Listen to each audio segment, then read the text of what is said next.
Disturbance हो जाती है। सतेंद्र सिंह, मेरे घर में विरोध होता है। कोई बात नहीं, मैं कह, जब लगे कि हाँ अब हर चीज समझ में आ रही है, तब सब ठीक हो जाता है। क्योंकि विरोध तभी होता है जब आप भी उस एक बात का जवाब देते हैं। कोई तुम्हारे खिलाफ कुछ बोलता है या ज्ञान के खिलाफ कुछ बोलता है, तुम जवाब देते हो, तब विरोध होता है। उसको हजम कर जाओ। कोई बोल रहा है तो कह दो ठीक है भैया, आप अपना काम करो, हमें अपना करने दो। आप उसको समझाने मत लग जाओ, नहीं तो विरोध बढ़ता ही जाएगा। और जब भी कोई बात करनी है, अगर वो समझना भी चाहता है यानी तर्क भी कर रहा है सही तरीके से, तो आप बिना प्रूफ के, यानी बिना संतों की वाणियों के, बिना कोई ग्रंथ की वाणियों के, आप कोई भी ऐसा शब्द ना बोलें जहाँ पर उसको लगे कि ये अपने मन की बात कर रहा है। जब तक उनको ये लगेगा कि तुम अपना मनमाना ज्ञान देना चाह रहे हो, तब तक विरोध होगा। और जब सामने प्रूफ रख दिया जाएगा, तब विरोध खत्म हो जाता है। तो इसीलिए सबसे ज़रूरी है कि पहले आप इस ज्ञान को समझें, एकांत में, अकेले में समझें, एक एक बात को समझें, एक एक सत्संग को 10-10 बार सुने। पहली बात तो आप सत्संग सुन के बोर नहीं होगे, क्योंकि उसमें इतना इतना ज्ञान छुपा हुआ है कि जो ज्ञान का प्यासा है उसको तो भर भर के ज्ञान मिलेगा। और हर सत्संग को बार बार सुनने पे अलग ही ज्ञान मिलेगा।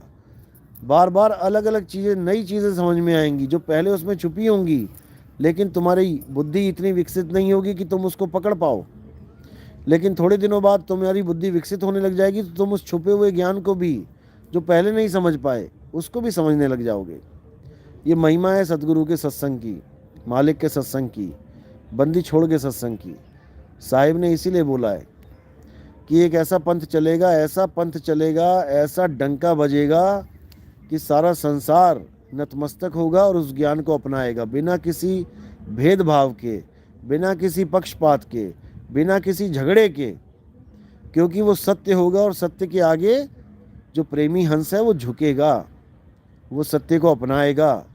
बड़े छोटे की तो बात ही नहीं होगी, क्योंकि देही गुरु का रोल ही खत्म हो जाएगा। अब शब्द गुरु सबका बाप होगा। साहिब सबका बाप है, बेटा काहू का नहीं, और बेटा होके जन्मे सो तो साहिब नहीं। यहाँ दुख की बात तो ये है कि जो बेटा होके जन्मे हैं वो सब साहिब बने बैठे हैं, और जो सबका बाप है उसकी खबर नहीं है।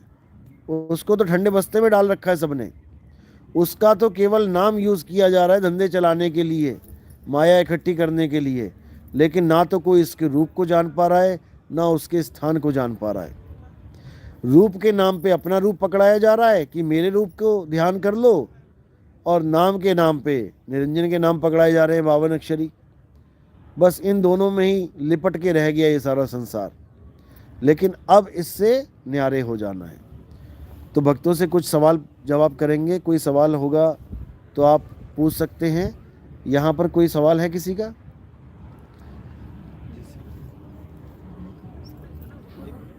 परमात्मा में नाम में कैसे प्रेम जगे, कैसे आठों पहर हो? इनका सवाल है कि परमात्मा से प्रेम कैसे हुआ होए, आठों पहर कैसे रमे उसमें। देखो, पहली बात तो यह है कि प्रेम ना, कहते हैं ना, प्रेम जो होता है वो अपने आप ही हृदय में उत्पन्न होता है। और ये तब होता है जब आप सत्संग के करीब आते हो। बिना सत्संग के विवेक नहीं होता, विवेक के बिना सत्य असत्य का निर्णय नहीं होता, सत्य असत्य का निर्णय किए बिना प्रेम नहीं जगता। सत्य से जो प्रेम है, असत्य से तो सभी प्रेम करके बैठे हैं। माँ को बेटे से प्रेम है, बेटे को माँ से प्रेम है, किसी को किसी से प्रेम है। ये प्रेम अलग प्रेम है, और जो परमात्मा वाला प्रेम है वो अलग प्रेम है। कई लोग कहते हैं नहीं, प्रेम एक ही होता है। एक नहीं होता भाई। परमात्मा का प्रेम अलग होता है और दुनियावी प्रेम अलग होता है। दुनियावी जो प्रेम है वो विकारों में गिना जाता है, और परमात्मा से जो प्रेम है वो संस्कारों में गिना जाता है। जैसे माँ को बेटे से बहुत ज़्यादा प्रेम है, वो मोह का कारण बन जाता है, उसको मोह हो गया है। मोह विकारों में गिना जाता है, काम क्रोध लोभ मोह। अगर मोह अच्छी चीज़ हो तो इसको विकारों में क्यों गिनते हैं, जबकि मोह तो अच्छी चीज़ है। बल्कि एक दूसरे से मोह करोगे तभी तो एक दूसरे की कदर करोगे, एक दूसरे का ख्याल रखोगे। अगर तुम्हारा मोह ही नहीं है किसी से, तो वो तो जैसे कहते हैं मोह भंग हो जाना, यानी अब वो मर भी जाए तब भी तुम्हें कोई फर्क ना पड़े। तो दुनियावी मामले में देखोगे तो मोह ही दुनिया के चलने का कारण है। आप घर में पैसा कमा के लेके जा रहे हैं, माँ बाप को दे रहे हैं, बच्चों को दे रहे हैं क्योंकि मोह है। पड़ोसी को नहीं दे रहे हैं, उनके बच्चों को नहीं दे रहे हैं क्योंकि उनसे मोह नहीं है। तो दुनियावी कारणों में मोह तो अच्छी बात है, दुनिया चलाने के लिए अच्छी बात है, लेकिन जब बात परमात्मा की आती है तो मोह एक बंधन है, मोह एक अज्ञान है, मोह एक विकार है जिसको दूर करवाया जाता है। बड़े बड़े संतों ने यही बोला है, गीता में भी बोला है, रामायण में भी बोला है कि मोह को दूर करें, लेकिन कोई दूर कर पाया? राजा जनक तक अपनी लड़की की शादी करने लगे तो मोहवश रोने लगे, पड़ोसी की लड़की की शादी हुई तो कोई ना रोया। यही मोह है। कोई भी इन विकारों से नहीं बच पाता है जब तक मालिक ना चाहे। तो परमात्मा क्या करता है? परमात्मा सत्संग देता है। प्रभु कृपाल कृपा करे, नाम नानक साधु संग मिले। साधु संग मिले का मतलब ये नहीं कि कोई साधु मिल गया और तुमने सट्टे का नंबर पूछ लिया उससे और तुम करोड़पति बन गए, ऐसा नहीं है। साधु से सत्संग मिलता है, साधु सत्संग देता है। सत्संग का मतलब ये नहीं कि कोई अच्छी अच्छी बातें सुना दी, 4 हो गए गुरुजी। सत्संग का मतलब होता है जो सत्य से संग करवा दे, जो सत्य की परख बता दे, जो सत्य खोल के सामने रख दे और उसका संग करने के लिए बोल दे कि असत्य को त्यागो और सत्य को पकड़ो, वही सत्संग है। तो सत्य क्या है? इस दुनिया में एक ही सत्य है, 2 नहीं है। सत्य क्या है? आत्मदेव ही सत्य है। हे अर्जुन, इस दुनिया में 2 प्रकार के तत्व हैं, एक तो सत तत्व, एक असत तत्व। असत तत्व तो शरीर है और सत्य आत्मा है। आत्मा के अलावा और कुछ सत्य नहीं है। तो करना है किसका संग? आत्मा का संग। आत्म ज्ञान में उतरना है और हमेशा हमेशा के लिए असत्य को त्याग के आत्मा में ही स्थित हो जाना है। इसी को कहते हैं सत्संग। इसके अलावा जो कुछ भी है वो बकसंग है, वो सत्संग नहीं है, वो सब झूठ का संग है। किसी धर्म में, किसी जात में, किसी पात में आप कहीं पर भी हो, इससे कोई फर्क नहीं पड़ता। आप हिंदू हो, मुसलमान हो, सिख हो, ईसाई हो, इससे कोई फर्क नहीं पड़ता।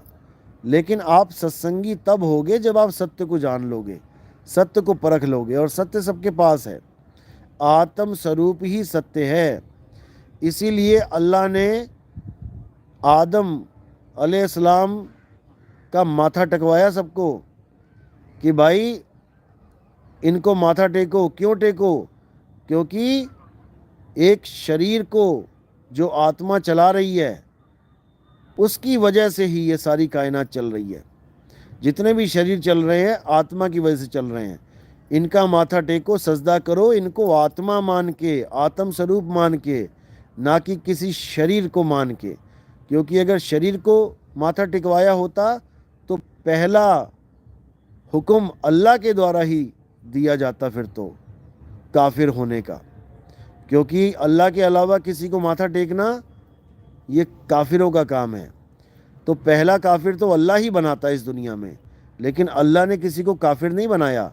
अल्लाह ने सजदा करवाया विवेक बढ़ाने के लिए कि अगर मुझे पाना चाहते हो तो आत्मा को जान लो, क्योंकि मेरा वास आत्मा में ही है। खुद में ही खुदा बसता है, खुद को ढूंढने पर ही खुदा मिलता है। इसी को साहिब ने बोला, ज्यों तिल माही तेल है और ज्यों चकमक में आग, तेरा साईं तुझ में है और जाग सके तो जाग। तेरा साईं तुझ में है, तुझसे अलग नहीं है। लेकिन हम अपने साईं को हमेशा खुद से अलग मानते आए हैं और अलग ही ढूंढ रहे हैं, इसीलिए वो हमें मिल नहीं पा रहा है। और हम कहीं ना कहीं दुविधा में पड़ के अपना जीवन बर्बाद कर लेते हैं। तो भक्ति तब होती है जब प्रेम उपजता है। आठों पहर भक्ति का मतलब ये होता है कि आप आठों पहर उस सत्य को अपने अंदर धारण करके रखें कि मैं आत्मा हूँ, मैं शरीर नहीं हूँ। आत्मा की और शरीर की हद को पहचानें। आत्मा शरीर में कहाँ स्थित है, शरीर की हद कहाँ तक है, शरीर की हद कहाँ ख़त्म होती है, कहाँ आत्मा की हद शुरू है, आप उसको चिंतन में रखें, याद रखें, आठों पहर याद रखें। यही आठों पहर की भक्ति है। और किसी के रंग रूप का ध्यान नहीं करना है कि गुरुजी की शक्ल लेके बैठ गए आठों पहर, उन्हीं की शक्ल का ध्यान कर रहे हो। ये तो असत का ध्यान कर रहे हो, ये नकली है, चेहरा नकली है, ये तो मिट्टी का चेहरा है, तुम इसको अपने गुरुजी का चेहरा मान बैठे। ये मिट्टी की आंखें, मिट्टी की नाक, मिट्टी के होंठ, ये सब मिट्टी है। गुरु मिट्टी नहीं होता है, गुरु शब्द होता है, गुरु आत्मा है। संत हमारी आत्मा, हम संतन के जीव, और संतन हम में रम रहे, जीव माखन में घीव। तो ये आठों पैर की भक्ति, आठों का प्रेम, आठों पैर का तब जागृत होता है जब हमें सत्य का बोध हो, सत्य पता लगे। उसके बाद खुद ही शरीर से हटके अपने आप को जानना ही भक्ति कहलाता है। और कोई सवाल? अच्छा साहब जी, सूक्ष्म अहंकार को कैसे खत्म करें? सूक्ष्म अहंकार कैसे खत्म होगा? सूक्ष्म अहंकार केवल और केवल सरेंडर करके ख़त्म होता है। जब परमात्मा के आगे सरेंडर कर देते हैं, यानी मेरा मुझ में कुछ नहीं, जो कुछ है सो तेरा, और तेरा तुझको। बहुत खतरनाक, यहाँ तक कि भक्तों को भी नहीं छोड़ता ये सूक्ष्म अहंकार। किसी को ज़्यादा सेवा करने का अहंकार हो जाता है, किसी को ज़्यादा ज्ञानी होने का अहंकार हो जाता है, किसी को अलग अलग तरह के सूक्ष्म अहंकार मन में बस जाते हैं। कोई अपने नाम को जनवाना चाहता है कि मेरा नाम लिखा जाए हर जगह, कोई अपनी फ़ोटो को जनवाना चाहता है। हर तरह का सूक्ष्म अहंकार है। लेकिन इससे बचने का एक ही तरीका है कि सेवा करो, और ऐसी सेवा करो कि कहते हैं एक हाथ देवे और दूसरे को पता ना चले, तब तो बात बन जाएगी। नहीं तो ये अहंकार एक ना एक दिन पेड़ का रूप बना ही लेगा। अभी आप सेवा कर रहे हो, ठीक है, अच्छी बात है, लेकिन कल को आपको लगेगा मैं इतनी सेवा कर रहा हूँ, मेरा भी नाम होना चाहिए, मेरा भी कोई अलग हस्ती होनी चाहिए, मैं भी सतगुरु बन जाऊँ। ये सब अहंकार है, ये ले डूबता है। सतगुरु तो एक है, परमात्मा ही सतगुरु है, कोई आदमी सतगुरु नहीं है। ये तो एक संज्ञा दे दी गई है कि चलो ठीक है, सतनाम जो दे रहा है वो भी सतगुरु है, संज्ञा दे दी गई है। लेकिन कोई सतनाम देने वाला परमात्मा नहीं हो गया। सतनाम समझाने वाला गुरु देही गुरु को ही मानेंगे हम, और जो परमात्मा है वो परमात्मा गुरु है, वो शब्द गुरु है, उसका कोई मेल नहीं है किसी के साथ, वो बेजोड़ है। तो इसीलिए सूक्ष्म अहंकार तभी खत्म होता है जब हम अपने नाम की, अपनी शक्ल की, अपने वाहवाही की कामना सच्चे दिल से अपने मन से त्याग दें।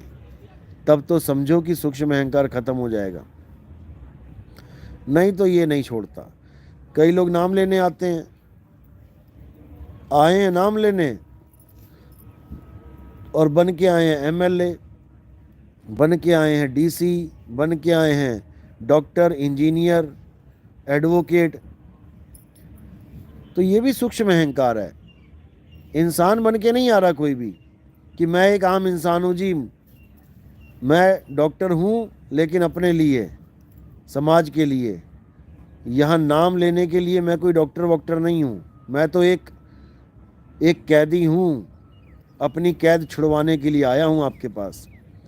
ऐसे भाव से जब कोई आता है सत्संग में, तब समझो कि सूक्ष्म अहंकार खत्म होगा। अब कोई बड़ा डीसी, बड़ा एमएलए बन के आ रहा है और सोच रहा है कि मैं तो, मेरे आने से यहाँ 4 चांद लग गए। ऐसा नहीं है भाई। तुम चाहे कुछ भी बन जाओ इस दुनिया में, तुम रहोगे कैदी के कैदी। ये 5 तत्व का जो पिंजड़ा है ये तुम्हारी जेल है और तुम इसमें कैदी हो। पता नहीं कब तुम्हारा इस पिंजड़े से निकाला कर दिया जाए और दूसरे पिंजड़े में डाल दिया जाए। एक पल का भरोसा नहीं कि कब तुम्हें यहाँ से निकाल के दूसरी जेल में डाल दिया जाए। तुम एमएलए हो, तुम एमपी हो, तुम सीएम हो, पीएम हो, समाज के लिए हो, अपने लिए हो, लेकिन गुरु के लिए कोई एमएलए, कोई सीएम, पीएम नहीं है। उसके लिए सब परमात्मा के जीव हैं जो बंधन में हैं और जिनका बंधन काटने के लिए उनको नाम दीक्षा दी जाती है। इससे ज़्यादा कुछ नहीं और इससे ज़्यादा सोचना भी नहीं है। संतों के लिए सब बराबर हैं, कोई अमीर नहीं, कोई गरीब नहीं। इस चीज़ को हमेशा दिमाग से निकाल दो कि यहाँ पर किसी अमीर की ज़्यादा खातिरदारी की जाएगी और किसी गरीब को पूछा नहीं जाएगा। ये भूल जाओ, ना ये आज तक हुआ है ना ये होगा। हाँ, सबके भाव होते हैं, सबके सेवा करने का एक जज्बा होता है। अमीर कुछ ज़्यादा सेवा कर सकता है क्योंकि उसके पास माया का बल है, तो गरीब भी कोई कम नहीं है, वो भी बहुत बड़ी सेवा कर सकता है। सेवा केवल धन की नहीं है, सेवा मन की भी है, सेवा भाव की भी है। वो भी वो काम कर सकता है जो अमीर नहीं कर सकता। सबके अपने अपने भाव हैं, तो इसमें कोई मुकाबला किसी का किसी के साथ नहीं होता है। ये सब अपने अपने प्रारब्ध हैं, अपने अपने संकल्प विकल्प हैं, ये सब अपने अपने भाव हैं। और कोई सवाल पूछना चाहता है? और कोई भी पूछ लो। ये साहब कह रहे हैं कि जैसे कि ये शरीर है, हाँ तो हम कैसे परमात्मा को देखें, क्योंकि शरीर तो नाश हो जाएगा, लेकिन हर घट में हम लोग परमात्मा को कैसे कहेंगे? हाँ, इनके बिल्कुल अंदर परमात्मा बिल्कुल, बहुत बढ़िया सवाल है।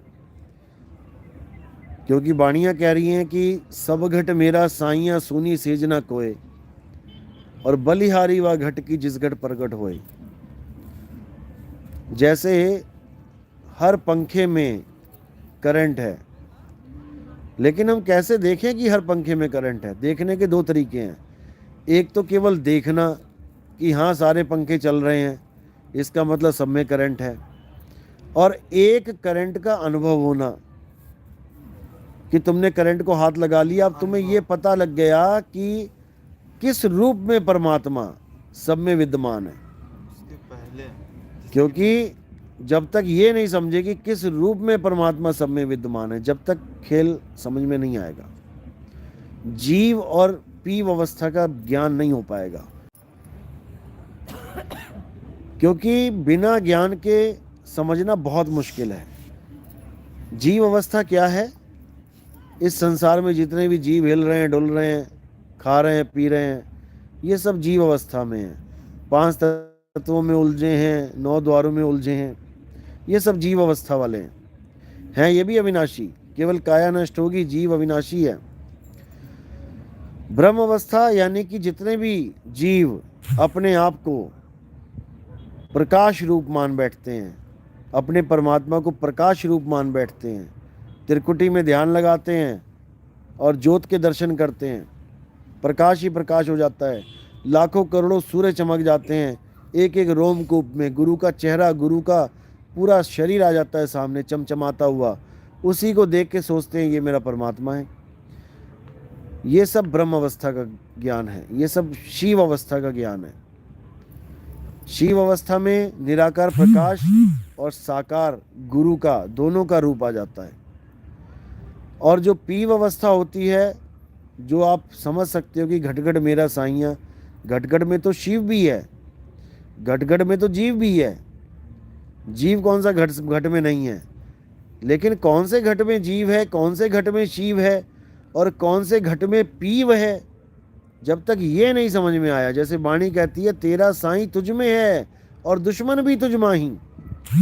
अब एक ही घर में साईं भी है और दुश्मन भी है, तो कैसे समझें हम कि कौन साईं है और कौन दुश्मन है? प्रकाश को तो कोई दुश्मन मान ही नहीं सकता गलती से भी, और आज तक माना भी नहीं किसी ने। जिस भी बाबा को देखो बस यही लगा हुआ है, मैंने प्रकाश देखा, मैंने प्रकाश देखा, मैंने इतना प्रकाश देखा, मैं प्रकाश ही हो गया। अरे भाई, यही तेरा दुश्मन है, ये प्रकाश ही तुम्हारा दुश्मन है। जो ब्रह्म अवस्था है, इसी को लताड़ा गया। ब्रह्म बड़ा की जहाँ से आया, वेद बड़ा की जिन निर्माया, इसी ब्रह्म को लताड़ा गया और महिमा पार ब्रह्म की गाई गई। लेकिन जिसको पता ही नहीं है कि ये प्रकाश ही हमारे नाश का कारण बना हुआ है, वो क्या जाने कि प्रकाश से परे क्या है।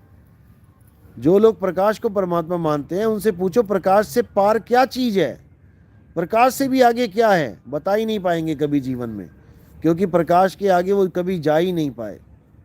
अरे प्रकाश और अंधकार दोनों जड़ हैं, ना तो प्रकाश से कल्याण होगा ना अंधकार से कल्याण होगा। प्रकाश और अंधकार दोनों से परे क्या है? दोनों से परे आत्मा है, आत्मदेव है, वो दोनों से परे, वो परम चेतन अवस्था है। तो उसी को पी अवस्था बोला गया कि जब तुम आत्मज्ञान में आ जाते हो, जब तुम आत्मज्ञान में आ जाते हो तो तुम्हारा साईं तुम में ही हो जाता है, वो किसी और घट में नहीं है, फिर आत्म घट में ही साईं बैठा है। इसी को बोला है आत्म चीने परमात्म चीने, संत कहा वह सोए। यानी परमात्मा को बाद में जानो, पहले आत्मा को जानो। आत्मा को कोई जान नहीं रहा है और लगे हैं परमात्मा को ढूंढने में। सबसे पहले आत्मज्ञान आना चाहिए। इसी को बोला आत्म में परमात्म दर से, परमात्म में झाई, और झाई में परछाई दर से, लखे कबीरा साईं। तो परमात्मा का दर्शन कहाँ होगा? आत्म में परमात्म दर से। पहले अपनी आत्मा को खोजो, खोज बंदे दिल हर रोज। दिल को क्या खोजोगे? दिल को तो हाथ रख लो, पता ही है दिल कहाँ पे है, उसको क्या खोजोगे? यहाँ दिल का मतलब हृदय, मतलब अपनी आत्मा के लिए बोला गया है। परमात्मा हृदय कमल में है, यानी दिल में नहीं है। हृदय कमल आत्मा का ही पर्यायवाची शब्द है। हृदय, मेरे हृदय में बसे गोपाल, यानी मेरी आत्मा में परमात्मा का वास है, और कोई दिल में नहीं बैठा। वो दिल में तो पंप है खून भेजने का आगे, उसमें मत बैठा देना कहीं तुम, खून में लथपथ गोपाल हो जाएगा। लेकिन ये सब कोड हैं, ये सब भाव हैं। जैसे हम कहते हैं तुम मेरे दिल में बसते हो, इसका मतलब ये नहीं कि वो दिल में बैठा हुआ है कोई, इसका मतलब है तुम मेरी यादों में बसते हो, मेरे ख्यालों में बसते हो। इसी प्रकार आत्मा परमात्मा, ये सब भेद की बातें हैं। ये तब समझ में आती हैं जब गुरु मिलता है, तब सारे भेद खुल जाते हैं। कोई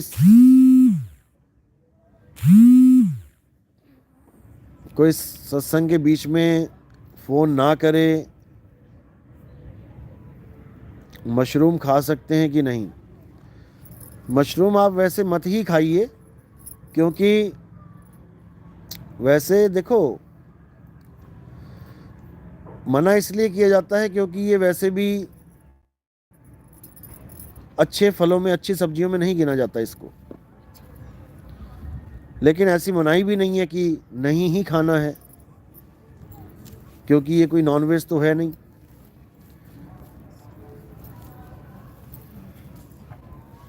लेकिन बहुत से संत इसको मना करते हैं खाने के लिए। वो कारण क्या है वो संतों से ही पता लगेगा। अपनी नज़र में ये तो एक चॉइस है, वैसे ना ही खाओ तो अच्छा है।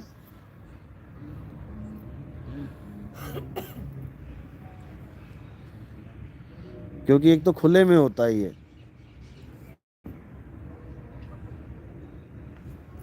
और इसके ऊपर बैक्टीरियाज और ऐसा कुछ काफ़ी कुछ होता है वैसे। लेकिन ये ऑप्शन ही है, अपनी चॉइस ही है, छोड़ो इसको।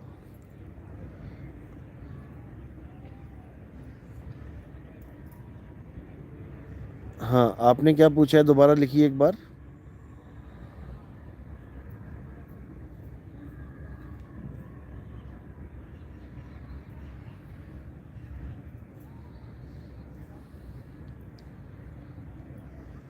प्रमोद कुमार जी दोबारा लिखिए आप।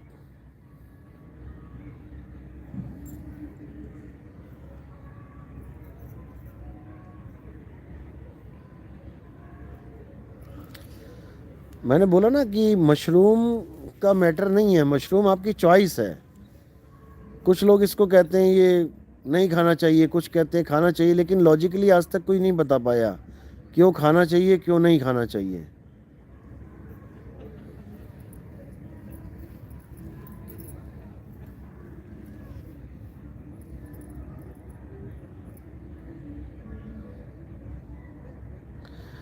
शादियों के अंदर खाना खाएं ना खाएं, देखो शादियों के अंदर जो बर्तन होते हैं मेन मुद्दा वो होता है, जो टेंट वाले जो कैटर्स नॉन वेज बनाते हैं अपने बर्तनों में, उन जगह पे नहीं खाना चाहिए।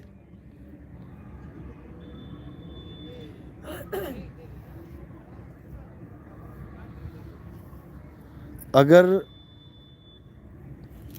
शुद्ध शाकाहारी भोजन बनाते हैं टेंट वाले, ये नहीं कि एक प्रोग्राम में शुद्ध शाकाहारी है, अगर टेंट वाले और ये कैटर्स जो हैं ज़्यादातर एक ही होते हैं, टेंट एंड कैटर्स वाले, तो अगर ये केवल वेज को ही प्रेफर करते हैं तब तो आप खा सकते हैं वहाँ पे। लेकिन अगर एक दिन मुर्गा बन रहा है, दूसरे दिन फिर दाल चावल बन रहा है, फिर मुर्गा बन रहा है, उसका कोई फ़ायदा नहीं है। बुकिंग करने से पहले ये ध्यान रखना चाहिए, पूछना चाहिए उन लोगों से, क्योंकि ऐसा नहीं कि सारे कैटरिंग वाले नॉन वेज ही बनाते हैं। बहुत से संत महात्माओं से जुड़े होते हैं, वो बिल्कुल भी नहीं बनाते हैं अपने बर्तनों में।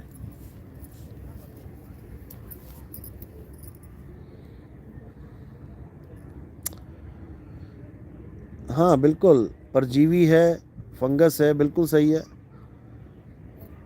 बिल्कुल सही बोल रहे हो। लेकिन फिर भी इसमें चलता ही आया है तर्क वितर्क आज तक।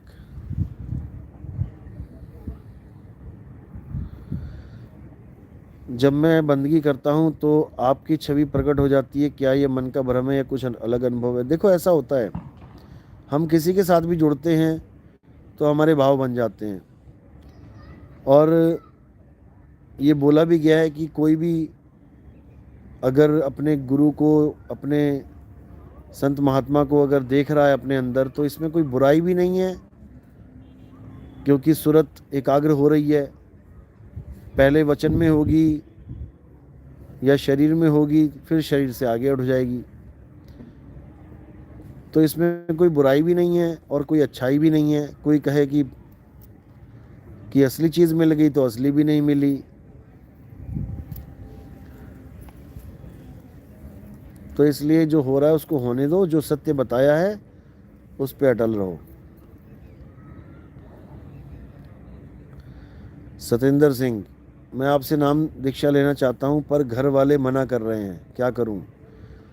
देखो, घर वाले मना इसलिए कर रहे हैं क्योंकि वो समझ नहीं रहे हमारी बात को। अगर आप परख करेंगे तो यही निष्कर्ष निकलेगा कि वो सोच रहे हैं कि हमारा बेटा कहीं गलत रास्ते पे जा रहा है, जबकि आप समझ रहे हो कि मैं बिल्कुल सही रास्ता चुन रहा हूँ। तो किसी से विरोध करने की ज़रूरत नहीं है। ऐसे बहुत से फैसले होते हैं जो घर वालों के बिना भी आपको लेने पड़ जाते हैं। तो ये आपकी आत्मा का कल्याण का मामला है, इसमें घर वालों को इंटरफेयर मत करो और विरोध भी नहीं करना है। आप अपना नाम दीक्षा लो और अपना भजन करो, भक्ति करो। किसी को गलत नहीं बोलना है, ना ही किसी को बताने की ज़रूरत है, अगर आप सेल्फ स्टैंड हैं तो। अगर आप ऐसे घर में रहते हैं जहाँ पे घर वाले नॉनवेज बनाते हैं रोज़ उसी बर्तनों में, आप कहो कि नहीं मेरी वजह से तुम नॉनवेज बनाना छोड़ दो, तो ऐसा कोई नहीं मानने वाला। उसके लिए आपको सेल्फ स्टैंड होना पड़ेगा। आप जॉब करें, नौकरी करें, आप अपना खाना अलग बनाएं, कुछ भी ऐसा करें, तब ये आगे बढ़ पाएगा, नहीं तो उन्हीं के कहने में आपको चलना पड़ेगा। प्रमोद कुमार, क्या राम मर्यादा पुरुषोत्तम हैं? देखो, सबकी अपनी अपनी मर्यादा होती है। जितनी मर्यादा उन्होंने निभाई है शायद ही कोई निभा पाए, और बाकी सब सिचुएशन के ऊपर डिपेंड करता है। कौन सी मर्यादा कहाँ निभानी है, कब निभानी है, सिचुएशन पर डिपेंड करता है। हमें दूसरों को नहीं, हमने अपनी मर्यादा को देखना है कि हम कितनी निभा रहे हैं। साहिब, मैं आर्य समाज में से हूँ, मैंने आपके सत्संग सुनकर ध्यान लगाया, बहुत कुछ अनुभव हुआ है, आपसे मिलना है। बहुत अच्छी बात है। आप किसी भी समाज में हो, चाहे आर्य समाजी हो, चाहे रविदास समाजी हो, चाहे कोई भी समाजी हो, इससे कोई फ़र्क नहीं पड़ता। मैं पहले भी कह चुका हूँ, हमारा काम किसी को कन्वर्ट करना नहीं है, कि हम यहाँ पे कोई धर्म परिवर्तन करने आए हैं, ऐसा कुछ नहीं है। हम यहाँ पर आपको धर्म सिखाने आए हैं कि धर्म होता क्या है। जहाँ दया तहाँ धर्म है, जहाँ क्रोध तहाँ पाप। इस दुनिया में दया सबसे बड़ा धर्म है। अगर आप दया करते हैं तो आपको बताने की भी ज़रूरत नहीं है कि आपका धर्म क्या है। आप 100% धार्मिक हो चुके हैं और सब आपके आगे झुक जाएंगे। आप किसी भूखे को रोटी खिला के तो देखो ना, 10 बंदे आपकी तारीफ करके गए बिना ये जाने कि आप किस धर्म के हो, तो नाम बदल देना मेरा।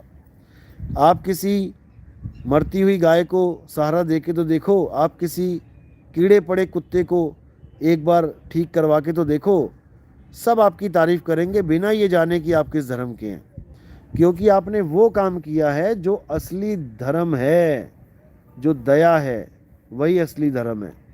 इसके अलावा सब बनावटी धर्म है।